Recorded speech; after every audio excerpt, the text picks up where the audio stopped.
E aí, galera, boa tarde. Todo mundo bem? Tudo tranquilo?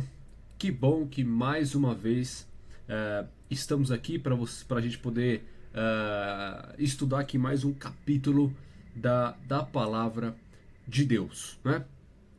Muito bem, sinta-se em casa, sinta-se à vontade, né? E vamos que vamos, vamos que vamos.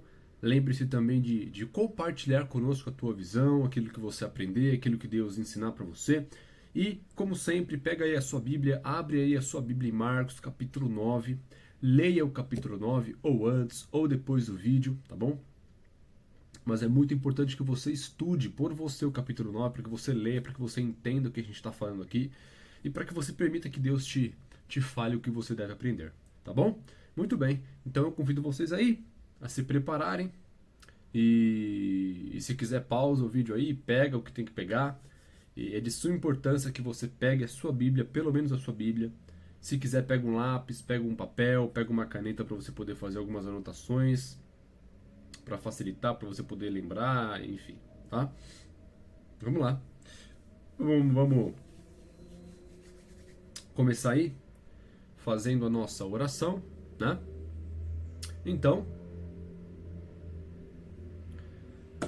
convido-os a orar. Oremos? Oremos. Paizinho querido, nós pedimos a tua bênção nesse momento para que a gente possa estudar o capítulo 9 e que o Senhor nos ensine, que o Senhor fale conosco e que seja bênção, Senhor.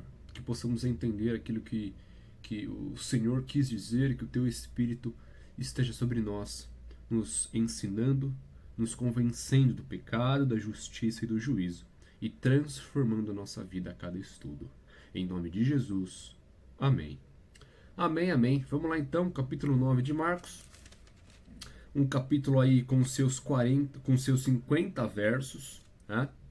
Então é um capítulo um pouco grandinho, mas nós vamos aí dar uma pincelada rápida em alguns pontos por causa do nosso tempo, tá? Mas vamos comentando.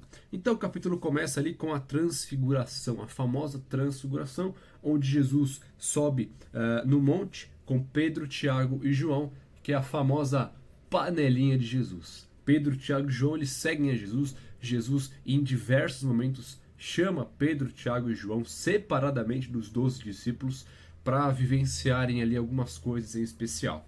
E esses três, juntamente com Jesus, estavam aí no Monte da Transfiguração, onde Elias e Moisés foram vistos, né? E é interessante isso porque então nós tínhamos 5 pessoas no monte, né? Perdão, 6 pessoas no monte, né? Jesus, os 3, Moisés e Elias. E aí a gente vê que Jesus ele é glorificado, então os discípulos eles passam a ver Jesus transfigurado, com as suas vestes de sobremodo brancas, como diz o verso 3, ó, as suas vestes tornaram-se resplandecentes e sobremodo brancas, como nenhum lavandeiro na terra as poderia alvejar, né? E as vestes brancas, elas denotam um status celestial, né? Um status de pureza, de valor, né? Então, deixa muito claro que eles estavam vendo a Jesus no seu aspecto celestial, né? E também haviam ali Moisés e Elias, que são os dois que ressuscitaram, né? Do Antigo Testamento ali, que na verdade não, Moisés ressuscitou, Elias nem chegou a morrer, né? E a gente pergunta, por que Moisés e Elias apareceram ali, né? Por que Moisés e Elias? Por que Moisés e Elias, né? Não poderia ser Enoque, por exemplo, que também está lá no céu? Não sei. Por que Moisés e Elias? Tudo esses dois personagens têm um símbolo. Então vamos falar um pouco de cada um deles. Primeiro Moisés. Moisés representa a lei do Antigo Testamento. Moisés representa a lei, mais as pessoas que morreram e serão ressuscitadas. Moisés morreu e foi ressuscitado no após a morte. Tudo isso do Antigo Testamento, né? Então Moisés ele representa a lei e as pessoas que morreram e ressuscitarão para a salvação, tá? Elias representa os profetas, mas as pessoas que serão salvas sem passar pela morte. Elias não morreu, ele foi direto ao céu. Moisés morreu e ressuscitou. Então Moisés representa os mortos que serão ressuscitados para o céu, e Elias representa os vivos que nem morrerão. Então é uma representação da lei e dos profetas e dos dois grupos dos salvos, os mortos e os vivos. Tá?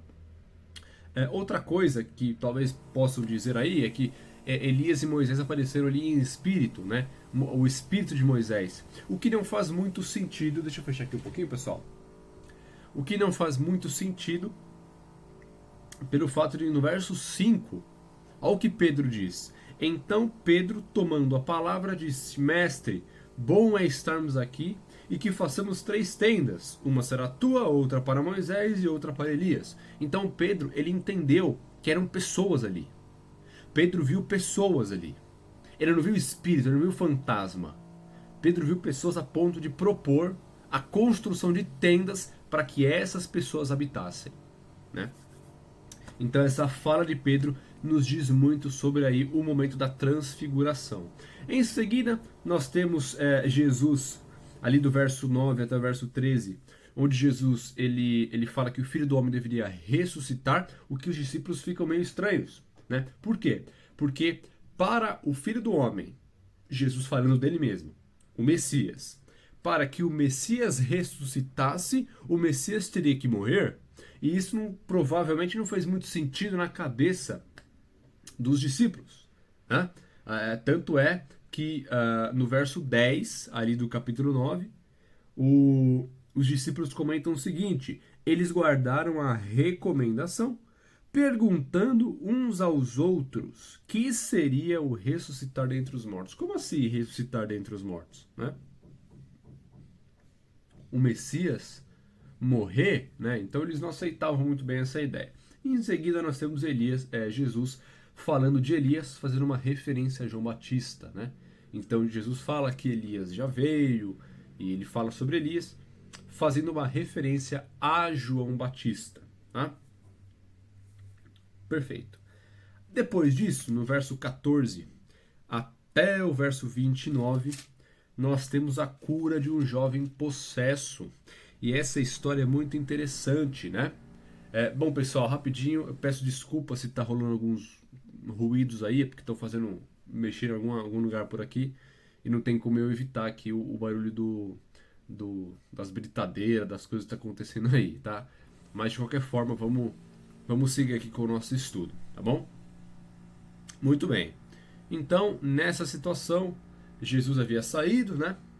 Jesus já não estava mais... ele tinha saído para o monte. Depois, quando eles se aproximam de novo do grupo de discípulos, tinha uma multidão ali e tinha um jovem possesso, né? E aí Jesus ele quer saber o que estava acontecendo ali, e os discípulos falam finalmente que não conseguiram expulsar, né, o demônio daquele jovem, onde ele faz de uma referência. Então Jesus fala o seguinte, no verso 19: Ó geração incrédula, até quando estarei convosco? Até quando vos sofrerei? Trazei-mo. Então Jesus ele faz uma ligação entre o fato de não conseguirem expulsar o demônio com a descrença. Então, quando Jesus soube que os discípulos não puderam expulsar aquele demônio, não puderam fazer aquele milagre, Jesus fala: ó geração incrédula. Então Jesus faz uma ligação entre o fato de não conseguir realizar o milagre com o fato de serem descrentes. E é o que nós vamos falar um pouco mais para frente. Presta bem atenção. E a história se segue, né? Jesus ele chama aquele homem, e aí Jesus ele tem uma conversa com o escriba, né? Que era o pai do jovem possesso, né? E a gente vê nas falas do escriba, né? Ele meio que duvidando, ele não tinha plena certeza, né, de que Jesus poderia fazer aquilo. E ele fala: mestre, se tu podes, né? Então ele fala assim: se tu podes. E aí Jesus responde: se podes. se podes, né? E Jesus, ele percebe essa fala e ele fala, tudo é possível ao que crê, né? E, e esse foi o problema que fez com que os discípulos não pudessem expulsar o demônio. Esse foi o problema lá da cidade de Nazaré. Lembra que nós falamos da cidade de Nazaré? Lá no capítulo 6. Se eu não estou equivocado, exatamente, lá no capítulo 6, né? Esse foi o problema de Nazaré. Foi pela crença que a mulher enferma da hemorragia se curou. Então o ponto crucial é o crer. É o crer. Tudo é possível ao que crê. E Jesus fala isso e o pai deste menino ele se abre. Aí ele se joga, ele fala: Mestre, eu creio, me ajuda na minha falta de fé. E isso é lindo, cara, porque esse homem se abre para Jesus. Mestre, me ajuda na minha falta de fé. Ele confessa que ele não tinha fé. Ele confessa que ele tinha dificuldade em crer. Ele se abre. E o interessante é a reação de Jesus. Jesus poderia ter dado uma baita lição de moral nele, poderia ter repreendido, poderia ter brigado, poderia ter feito um monte de coisa. O que Jesus faz? Ele atende o pedido. Jesus opera aquele milagre. Jesus opera aquele milagre, expulsa o demônio, ou cura aquele garoto, e com certeza ajuda este pai na sua falta de fé. Então fica a lição para nós. Você tem falta de fé? Vá a Deus, peça ajuda para Ele. Não se envergonhe. Peça a Ele para que te ajude na sua falta de fé. Porque Ele ajudou este homem e está disposto a ajudar a quem precise dele. Então essa história do jovem possesso é muito bonita, muito interessante. Leia ela com calma, ali do verso 14 até o verso 29, tá bom? Em seguida nós temos novamente Jesus falando sobre a sua morte, sobre a ressurreição. É um relato muito curto, do verso 30 até o verso 32, né? E o que eu achei interessante é o final do verso 32, né? Onde Jesus falou, Jesus explicou, e o verso 32 ele fala o seguinte, referente aos discípulos, né? Eles, contudo, não compreendiam isto e temiam interrogá-lo. Então eles já ficaram meio assim. Você lembra quando Pedro foi repreendido? Então não, talvez possa ter alguma ligação com isso, né? Eles lembraram, pô, Pedro falou besteira e foi repreendido, né? Então a gente vê que os discípulos aqui eles tinham um certo temor de interrogar Jesus sobre isso, né? Eles não compreendiam de fato o que Jesus estava falando, mas eles ficavam meio assim de perguntar também. Eu achei interessante isso aí, só um comentário, né? Perfeito. E aí do verso 33 até o verso 37, nós temos Jesus falando sobre o maior no reino dos céus, né? Nós temos ali os discípulos que estavam conversando sobre quem que era o maior, sabe? Quem que era o primeiro entre eles. Isso, Jesus não estava nessa conversa. Os discípulos no caminho, eles conversavam sobre quem era o maior, quem era o mais, né? Quem era o melhor, quem que era o poderosão, quem que estava à frente e tal. E Jesus, ele aproveita a situação para ensiná-los, né? E no verso 35, Jesus diz: se alguém quer ser o primeiro, será o último e servo de todos. E esse todos, ele é interessante porque ele envolve literalmente a todos, inclusive as pessoas que são renegadas, as pessoas que são odiadas, as pessoas que são rejeitadas pela sociedade. Eu, como seguidor de Cristo, devo servir a todos, literalmente a todos. E Jesus, dando um exemplo disso, aí no verso 36 fala que ele trouxe uma criança, né? Tomou a criança no colo, né? E ensinou ali os discípulos, né? O interessante é que na época de Jesus as crianças, assim como as mulheres e outras pessoas, né? Elas eram rejeitadas. Elas eram socialmente renegadas. E Jesus, ele pega uma criança no colo, E ele ensina que no reino de Deus não tem essa hierarquia. Ah, não, esse aqui é melhor, esse é mais importante. Ah, não, as crianças aqui não, as mulheres não. No reino de Deus não tem nada disso. E Jesus deixa claro, ao receber uma criança e mostrar que a criança não era inferior a eles, assim como as mulheres não eram inferiores, assim como os leprosos não eram inferiores. Você entendeu? Então, Jesus deixa muito claro que no reino dos céus, quem quer participar do reino, quem quer ser o primeiro, quem quer, né, o primeiro é quem serve.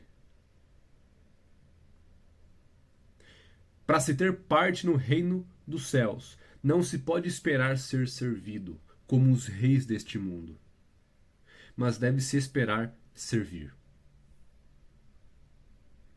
Ponto. A todos, inclusive quem a sociedade odeia. E Jesus usa uma criança para dar essa lição, o que é muito bonito e muito interessante. Em seguida, do verso 38 até o verso 41, nós vemos ali que os discípulos eles viram um homem que expelia demônios, mas esse homem não fazia parte ali dos 12, não fazia parte daquele grupo de Jesus. E os discípulos repreenderam este homem e proibiram este homem de fazer isso, né? E Jesus, os discípulos contam isso, né? E Jesus fala: não os proíbam. Não os proíbam, porque ele fala em meu nome também, né? E, assim, acabando com todo exclusivismo, né? Jesus não dá parte pro exclusivismo. Não, só vai ser salvo, só importa que quem tá nesse grupo. Não, Jesus não tem esse exclusivismo nenhum, né? E Jesus fala: não o proíbam. E no verso 40, Jesus fala o seguinte: pois quem não é contra nós é por nós. Jesus deixa explícito que tem dois lados aqui: quem é contra e quem é a favor. Então não tem em cima do muro na vida com Cristo. E eu não sei de que lado você está. Pense, reflita em qual lado você está, né? Porque não existe em cima do muro. Ou é contra ou é a favor. Depois, junto com essa história, Jesus ele repreende e fala que quem for uma pedra de tropeço, que quem atrapalhar a caminhada cristã dos menores crentes, quem atrapalhar a caminhada cristã um do outro, vai pagar caro. Vai pagar caro. Né? Então nós temos que tomar um grande cuidado para não sermos pedra de tropeço, para nós não atrapalharmos a caminhada cristã das pessoas. Cristo nos chama para fortificar pessoas a andarem com Ele e não para atrapalhá-las. Deu para entender isso? Jesus nos chama para fortificarmos pessoas para caminhar com Ele e não para atrapalhá-las. Né? Outra coisa que Jesus destaca é que nós devemos, junto com essa história, né, ele faz um link, nós devemos buscar, antes de tudo, a vida eterna. E você vai ver isso muito direto do verso 43 até o verso 48. Né? Jesus, ele diz que é melhor nós abrirmos mão de coisas terrenas do que perder o céu. Então é melhor eu sofrer aqui do que eu perder o céu. É melhor eu deixar de lado coisas aqui do que perder o céu. Então, meu amigo, minha amiga, se existem coisas que você sabe que te afastam de Deus e que dificultam a sua caminhada cristã, abra mão disso. É melhor abrir mão disso, é melhor perder isso do que perder o céu. De novo, é melhor perder essas coisas nessa terra do que perder a vida eterna. Pense nisso e lembre-se sempre que fomos chamados para ser sal, para fortificarmos a caminhada das pessoas e não para atrapalhá-las. Faça sua leitura, faça o seu estudo e deixe conosco nos comentários Lembre-se que a vida eterna é sempre mais importante. Que Deus nos ajude neste ponto. Vamos orar? Paizinho querido, te pedimos, ó Pai, que o Senhor nos ajude a sermos mais parecidos com Cristo, a sermos amáveis, a termos fé, a crermos de fato e que possamos servir as pessoas. Que o Senhor nos lembre sempre que o reino, que a vida eterna, ela é mais importante do que tudo. E nos ajude a sermos pessoas que ajudem outras a caminharem com Jesus e não atrapalhá-las. Por favor, nos ajude sempre a escolhermos o reino do céu primeiro das coisas deste mundo. E que a gente prefira abrir mão das coisas aqui do que perder o céu. Obrigado por tudo. Te pedimos e agradecemos em nome de Jesus. Amém. Fique com o Papai do Céu. Um grande beijo, um grande abraço para você, tá bom? Curta o vídeo, deixa o seu joinha, se inscreva aqui no canal, olha os textos no Insta, no Face, aqui na descrição também. Siga-nos e compartilhe para quem você quiser, e lembre-se que sejamos filhos da luz.